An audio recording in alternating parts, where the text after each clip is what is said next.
year is 1950. The place? RAF Tangmere, England. A Gloucester meteor at RAF Tangmere passes a flying saucer lit up with lights. This was described as Britain's first flying saucer. The object was reported to be shining, revolving, and disc-like at 20,000 feet at 1430 hours, flying eastwards over the Portsmouth area. RAF Tangmere asked the radio station at RAF Wartling in Sussex if it had seen the object, and it had on its PPI screen. It led to the setting up of the Flyer Saucer Working Party. On June 1, 1950, at about 1430 hours, the pilot of a meteor reported while flying at 20,000 feet on an easterly course over the Portsmouth area. The pilot had sighted an object traveling at very high speed on a reciprocal course, 1,000 to 2,000 feet above him and roughly 1.200 yards to starboard. The pilot described the object as circular, and of a bright metallic appearance. The pilot could not give any real estimate of its speed but thought it might be about 800 knots. He had observed it for about 15 seconds, during which period he had looked away to port and back. Having no difficulty in picking up the object again, RAF Tangmere made inquiries of the radar station at Wartling and was informed that, at about the same time as the pilot's report, the duty controller and 3 radar operators had observed an unusual response on the PPI which appeared to be due to a target moving at 1300 to 1650 knots, first approaching and then receding from the station. The controller stated that the response looked to be very thick, leaving more afterglow than a usual response behind. The operator, observing on a separate display, said that it was slim, short and weaker than aircraft, and that a series of shadows appeared in the space between successive points, as the receding course of the radar target could have tallied with the course of the object reported by the meteor pilot. All the people concerned were interviewed by a member of the research branch, Fighter Command, from whose report the above data have been taken. It was estimated that there was in fact a discrepancy of 10 minutes between the times of the 2 reports, which was estimated as individually accurate to 1 minute. It must therefore be concluded that there was no connection between the usual PPI response and the pilot's visual observation. We believe that the radar response can be very simply explained as due to interference from another transmitter, a phenomenon which has been frequently observed. It is impossible to be entirely definite about the pilot's report, assuming that he was not merely the victim of an optical illusion. The most probable explanation, which is borne out by his description of the object as circular, implying a spherical body, is that he saw a meteorological balloon and greatly overestimated its speed. We can find no reason whatsoever for adopting a less simple hypothesis. This would be a great incident with a trained military pilot with on-the-ground radar confirmation, but there isn't any names I could find with any of the involved parties. The official explanation of the incident is laughable at best. The old "explain it away using any means possible" applies here.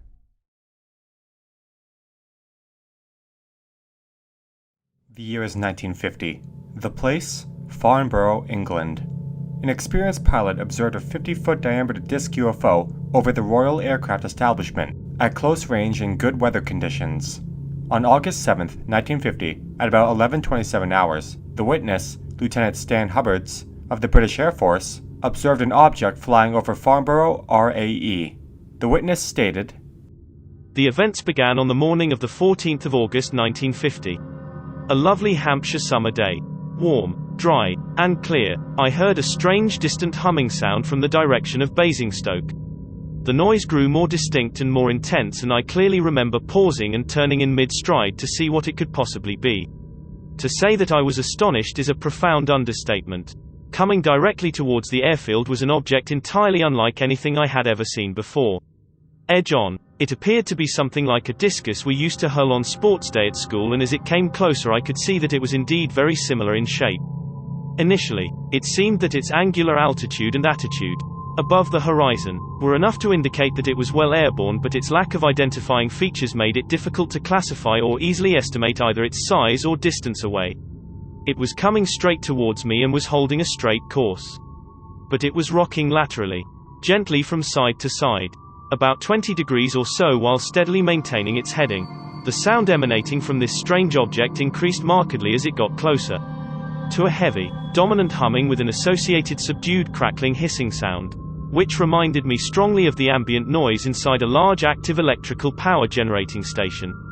As the object came closer, its overall shape, more closely now resembling a sports discus, could be clearly detailed and its general outer surface could be seen to have a satiny shimmering mother-of-pearl sort of finish. As it rocked laterally back and forth, I was reminded of the opposing segments of reflected light that rotate back and forth that one sees when a shiny aluminum pan lid is tilted back and forth to reflect ambient light. This object came very close, quickly passing directly overhead, and the first impressions of color and surface finish were strongly reinforced. The exterior was almost entirely featureless except that the periphery was edged by a band of a darker color with indistinct markings of some sort, which kept changing in appearance, but from which emanated strange bluish flickering of points of light, very much like the little blue plumes of flame from a gas ring on a cooking stove, but turned upside down. I also got the impression that either the main body or the peripheral rim was rotating. It also seemed quite clear that the sibilant cracking hissing sound came from this circle of flicking light. There appeared to be a definite connection, and most remarkably there was a concurrent smell of ozone that normally is associated with heavy electrical discharges. And again, like the odor inside a power station. As the object was coming closer and then went overhead, I tried to estimate its size, altitude, and speed, but with the absence of any readily identifiable feature, it was difficult to gauge these factors with any confidence. Taking the angle of the object above the horizon when I first observed it as a datum from which to get some idea of its height and distance away, and then connecting this with the impression as it passed overhead, I guessed that its height above the ground when first seen was probably between 700 and 1.000 feet, and since it certainly seemed to maintain altitude throughout the period of my observation, I guessed that it would have traveled until it went out of sight. It must have been traveling very fast, perhaps as high as 500 to 900 knots. But there was no sense whatsoever of air disturbance due to its passing. As the saucer disappeared into the distance, I recalled hearing screaming and shouting from the flight dispatcher's office nearby. A dispatcher came running towards him in a hysterical state, shouting, "Stan, did you see that awful thing?" She was comforted by another airman but was extremely upset, almost irrational. After the event, Hubbard was interrogated by scientific intelligence officers from London. He was advised not to discuss this matter with anyone, including his boss. The witness, who is a qualified Air Force pilot, gave an extremely detailed statement. What was this mysterious ship? Only 3 options here. 1. The witness is lying. Nothing to be gained about lying about this in 1950. 2. An unknown secret military craft that is many decades ahead of its time. We still do not know about it. Or 3. A genuine, extraordinary aircraft of unknown origin.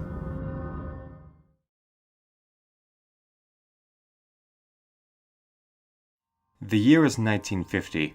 The place? Wildernesse Country Club, Sevenoaks, United Kingdom.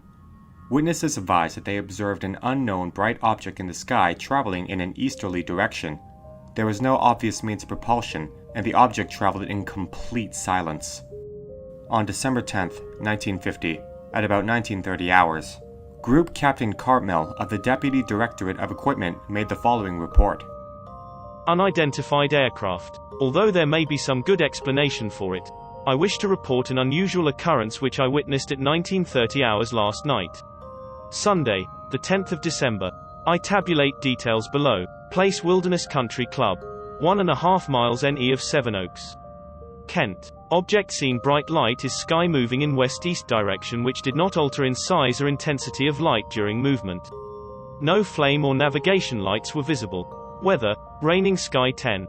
Tenths overcast. Cloud base estimate 3 to 4,000 feet. Wind negligible. Height and speed, although weather conditions made assessment difficult. I estimate the object maintained a steady height of about 3,000 feet at approximately 130 to 150 miles per hour. It was visible for about 5 minutes until it passed out of sight behind the club buildings.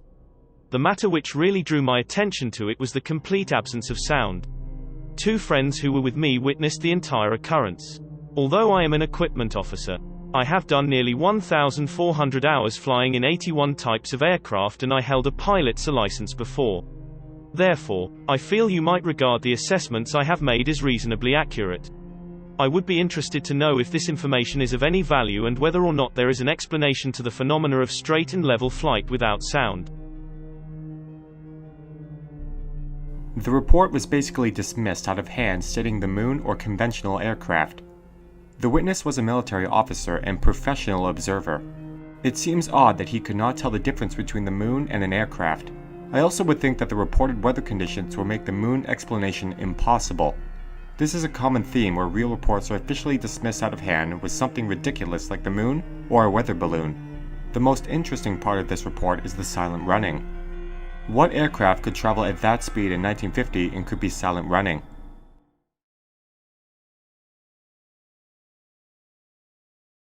August 26, 1950. In the early hours of the morning, a 20-year-old woman was walking back to her home in the village of Stanton Drew, Somerset, from a party, when she decided to take a shortcut through a field near to the stone circles, whereupon she heard a buzzing sound. She turned to her left and noticed a bright saucer-shaped object hovering over the next field. A door on the craft began to open, and she screamed, started to run, and didn't stop until she got home.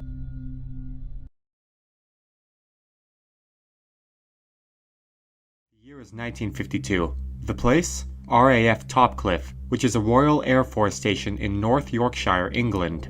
A silver disc-shaped UFO followed a British meteor jet for a few seconds, then took off at an unnatural speed and disappeared.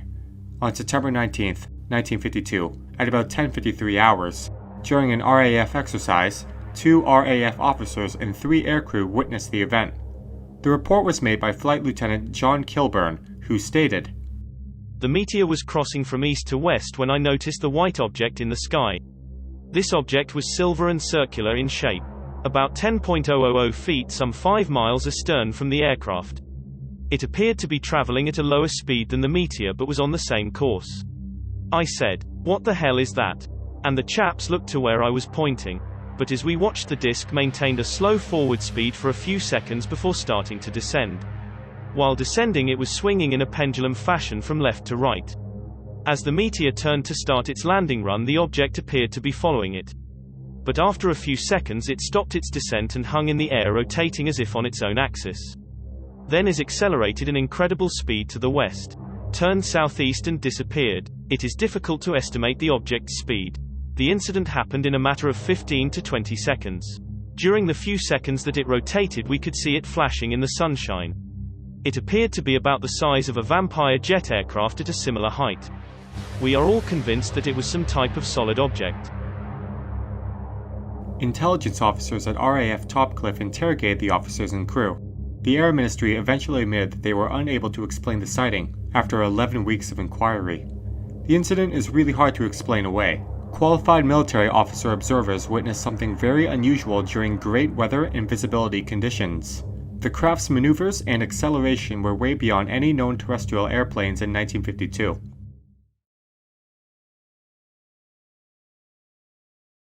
The year is 1952. The place? Gloucestershire, England.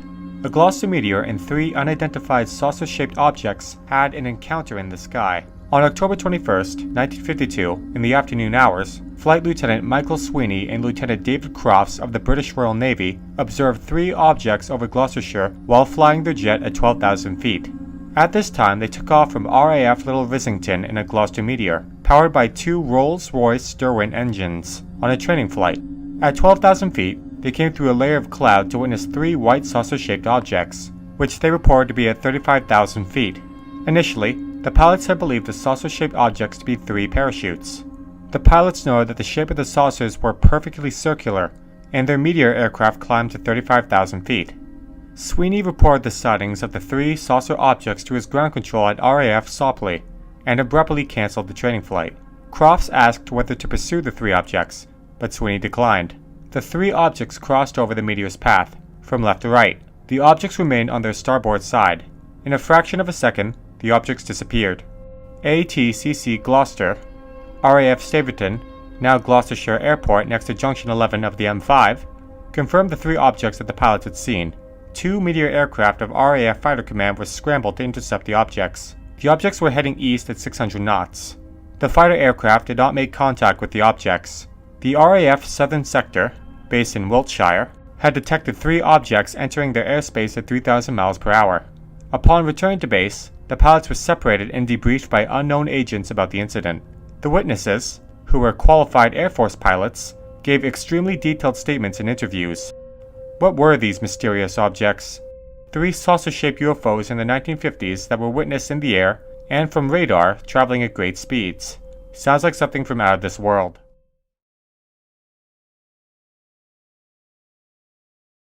The year is 1953. The place? RAF West Malling, which is a Royal Air Force base in Kent, England. A military jet was approached by a large UFO at 20,000 feet. On November 3rd, 1953, at about 1000 hours, RAF officer T.S. Johnson and his navigator, G. Smith, were flying a vampire jet at 20,000 feet near their base in Kent. At this time, they witnessed a star-like stationary light at a much higher altitude than they were at. Suddenly, the object moved towards them at tremendous speed. The object was circular and was emitting a very bright light around its periphery. The sighting only lasted 30 seconds in all. It is unknown where the UFO went to next. The officers made a report and were interrogated for over 2 hours by RAF intelligence. The final report of the incident was an experimental balloon. Apparently, those experienced pilots could not tell the difference between a balloon and a moving object. Also, the British had some awesome balloons that could descend and maneuver at tremendous speeds. This is an obvious lie that you will see repeated over and over again. When all else fails, the old weather balloon story.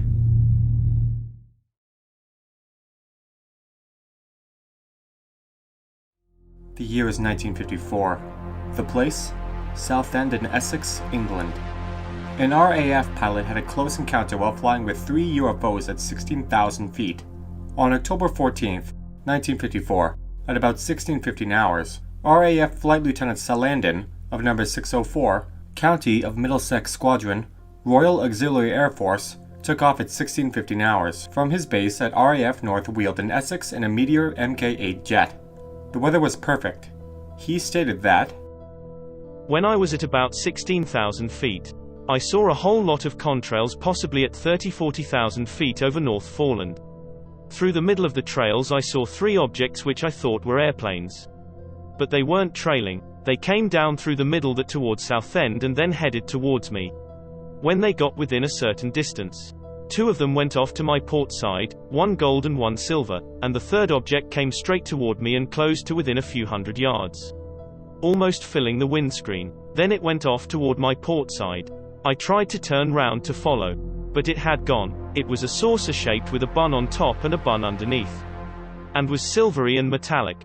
There were no portholes, flames, or anything." Salandon immediately reported the incident by radio to North Weald. The report was sent to the Air Ministry, but nothing was ever heard about it. This incident is really hard to explain away. A qualified military officer witnessed something very unusual during great weather and visibility conditions. These types of crafts could not have existed by any known government in 1954.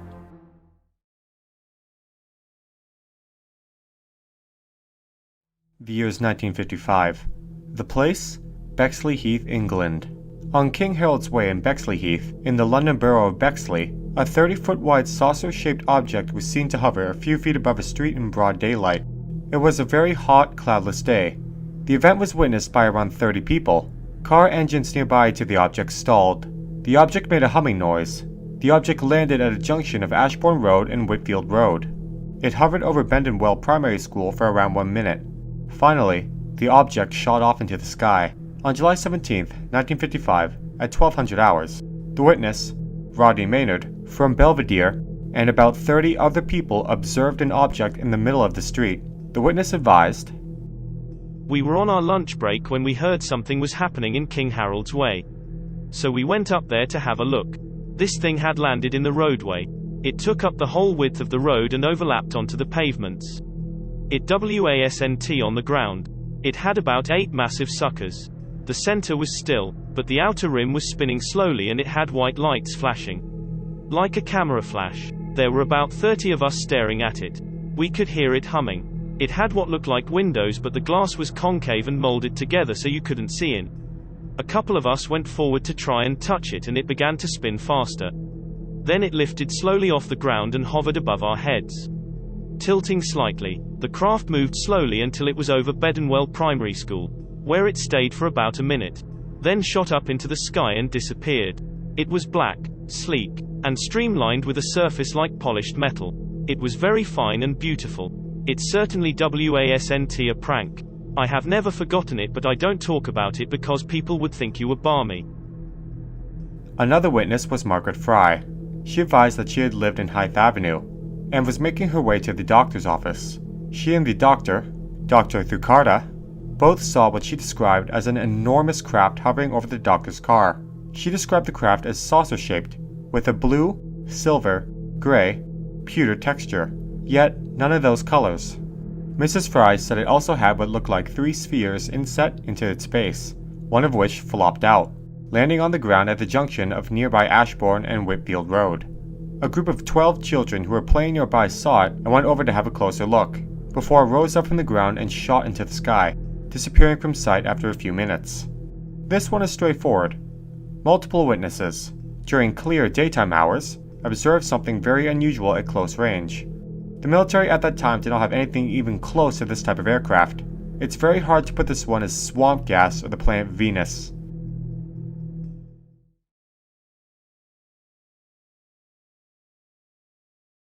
The year is 1955. The place? Broadlands Estates near Romsey, Hampshire, England. A UFO landed and an occupant was observed. The witness was incapacitated by the UFO and it flew away at great speed. On February 23, 1955, at about 0830 hours, the witness, Frederick Briggs, a bricklayer working at Broadlands Estates, advised, I am at present employed at Broadlands as a bricklayer and was cycling to my work from Romsey on the morning of Wednesday, the 23rd of February 1955, when I was about halfway between the Palmerston or Romsey Lodge and the house, just by where the drive forks off to the Middlebridge Lodge. I suddenly saw an object hovering stationary over the field between the end of the gardens and Middlebridge Drive, and just on the house side of the little stream. The object was shaped like a child's huge humming top and halfway between 20 feet or 30 feet in diameter. Its color was like dull aluminum, rather like a kitchen saucepan. It was shaped like the sketch which I have endeavored to make, and had portholes all round the middle, rather like a steamer has. The time was just after 8:30 a.m. with an overcast sky and light snow on the ground. I turned off the drive at the fork and rode over the grass for rather less than 100 yards.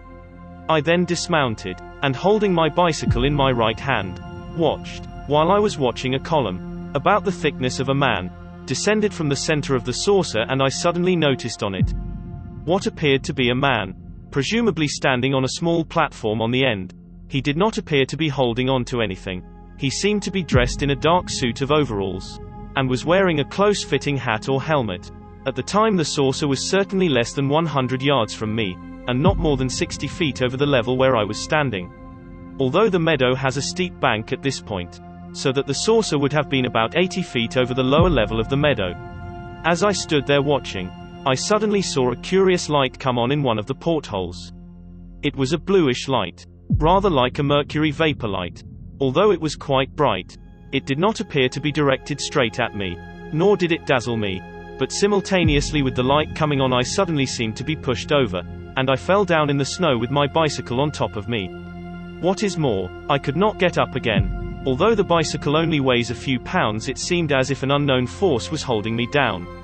Whilst lying on the ground I could see the tube withdrawn quickly into the saucer, which then rose vertically, quite as fast as the fastest jet aircraft I have seen, or faster. There had been no noise whatever until the saucer started to move.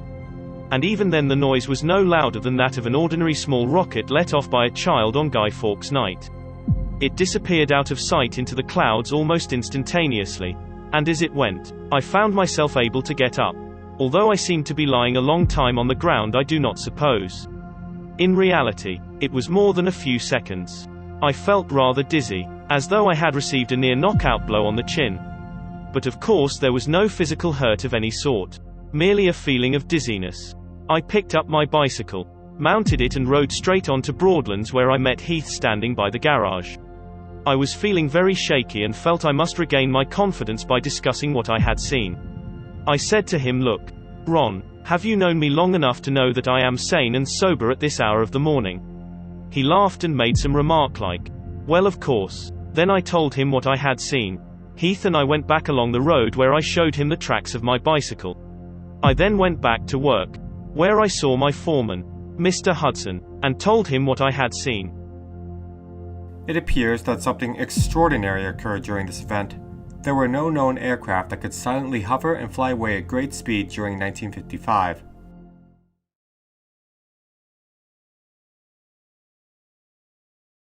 The year is 1956. The place? At RAF/USAF base in Bentwaters, Lincolnshire, Suffolk, England. At least one UFO was tracked by both ground and airborne radar. The object, or objects, was also witnessed by ground personnel. On August 14, 1956, overnight, the witness, FHC Wimbledon, RAF fighter controller on duty at RAF Needish, Norfolk at the time advised, I was chief controller on duty at the main RAF radar station in East Anglia on the night in question. My duties were to monitor the radar picture and to scramble the battle flight, who were on duty 24 hours a day, to intercept any intruder of British airspace not positively identified in my sector of responsibility. I remember Lincolnshire UFO Base telephoning to say there was something buzzing their airfield circuit. I scrambled a Venom night fighter from the battle flight through sector and my controller in the interception cabin took over control of it. The interception control team would consist of one fighter controller and officer, a corporal, a tracker and a height reader. That is, 4 highly trained personnel in addition to myself could now clearly see the object on our radar scopes after being vectored onto the trail of the object by my interception controller. The pilot called out, "Contact," then a short time later, "Judy," which meant the navigator had the target fairly and squarely on his own radar screen and needed no further help from the ground. He continued to close on the target but after a few seconds, and in the space of 1 or 2 sweeps of our scopes, the object appeared behind our fighter. Our pilot called out, "Lost contact, more help," and he was told the target was now behind him and he was given fresh instructions. I then scrambled a second Venom which was vectored toward the area, but before it arrived on the scene the target had disappeared from our scopes, and although we continued to keep a careful watch, was not seen by us. The fact remains that at least 9 RAF ground personnel and 2 RAF aircrew were conscious of an object sufficiently solid to give returns on radar. Naturally, all this was reported and a senior officer from the Air Ministry came down and interrogated us. A very unusual radar case with an unknown number of objects that were behaving very strangely and witnessed by multiple people.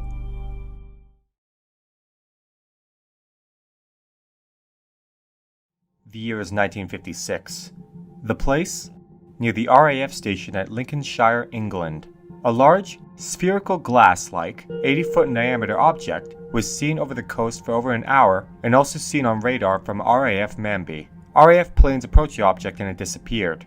On September 22, 1956, at 1500 hours, the witness, Rodney Maynard, from Belvedere, and about 30 other people observed an object in the middle of the street. At this time, scores of people at Lincolnshire witnessed something truly extraordinary in the sky. A silent, glowing orb sat motionlessly above the North Sea and was clearly observed by a large crowd of onlookers who had gathered on the promenade at Clearthorpe to review the spectacle.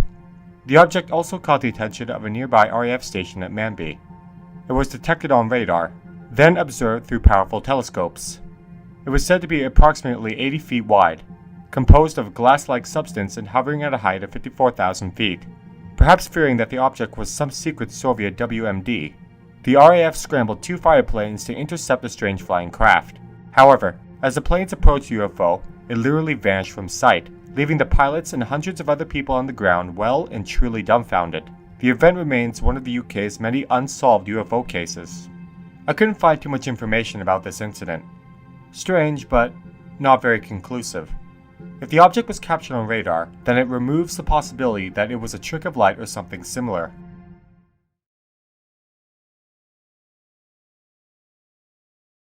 In April 1957, a large object was seen on radar at RAF West Freugh near Stranraer at 50,000 feet, which was stationary for 10 minutes over the Irish Sea. It moved vertically to 70,000 feet and was also tracked by radar at Ardwell. The object did an impossible sharp turn and was described as being as large as a ship, bigger than a normal aircraft.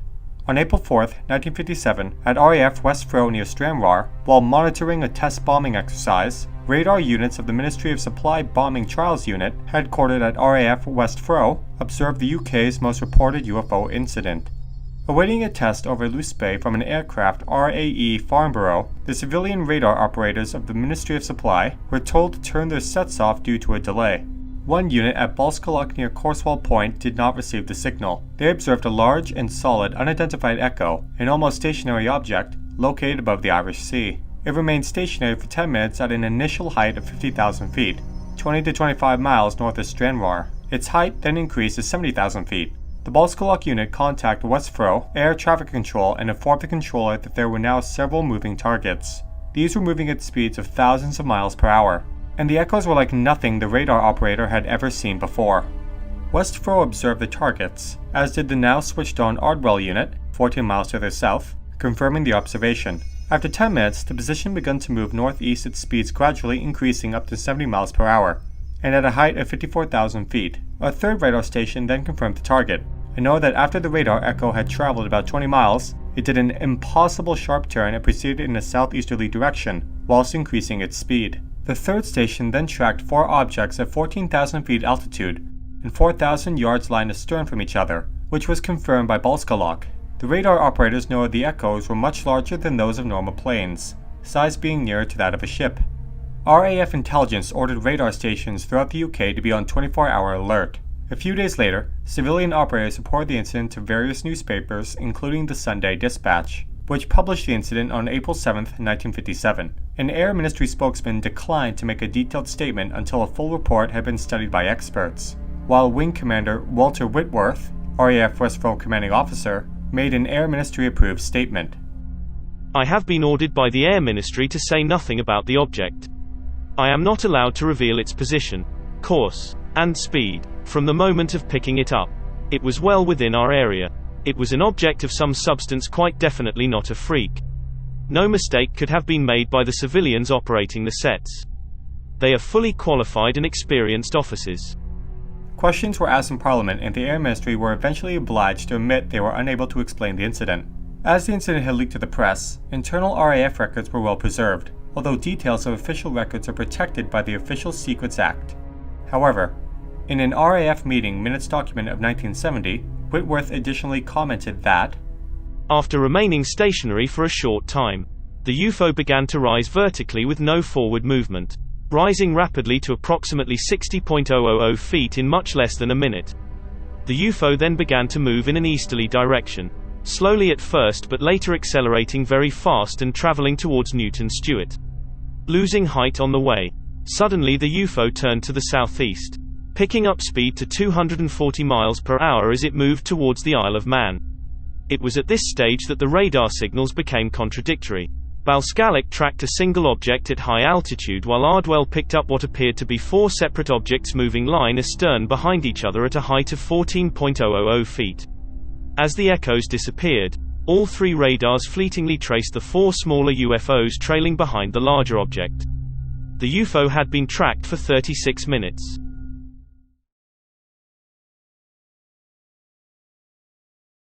The year is 1956. The place, North Sea, England. An American fighter pilot flying from an English airbase at the height of the Cold War was ordered to open fire on a massive unidentified object that had lit up his radar screen. On May 20th, 1957, nighttime, the witness, Milton Torres, flying a USAF F-860 Sabre, an American fighter pilot was sent to intercept an unusual object, which had been picked up on radar at a Royal Air Force station on the southeastern tip of England. Milton Torres advised this was a flying object with very unusual flight patterns. Milton also advised he had been ordered to fire a full salvo of rockets at the UFO, which was moving erratically over the North Sea, but that at the last moment the object picked up great speed and disappeared from his radar. Milton Torres said he never saw the UFO directly, but watched in awe as it appeared on the jet's radar screen and then sped off before he could fire. He advised that the object spent periods motionless in the sky before reaching estimated speeds of more than 7,600 miles per hour.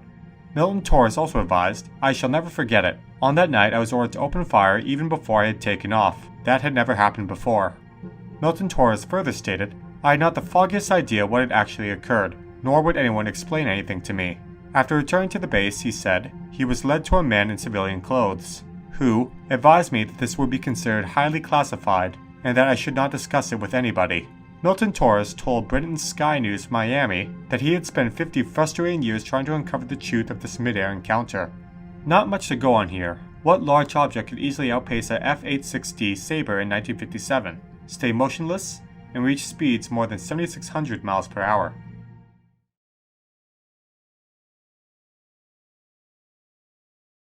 April 15th, 1957. A flying saucer was reported seen over Newcastle at 9:50 last night. 22-year-old Miss Maria Malik, of 166 Rye Hill, Newcastle, claims to have seen it. Miss Malik told an Evening Chronicle reporter that she was sitting at home watching television. There were other people in the room with her, but she was the only one who sat facing the window. She says she saw the saucer. It looked just like the flying saucers they show you, coming low from behind her bows and swooping up high as it went along. It was brightly lit, and it was the lights on the saucer which first caught her attention. She said that no one else in the room saw it, as the others were facing the other way.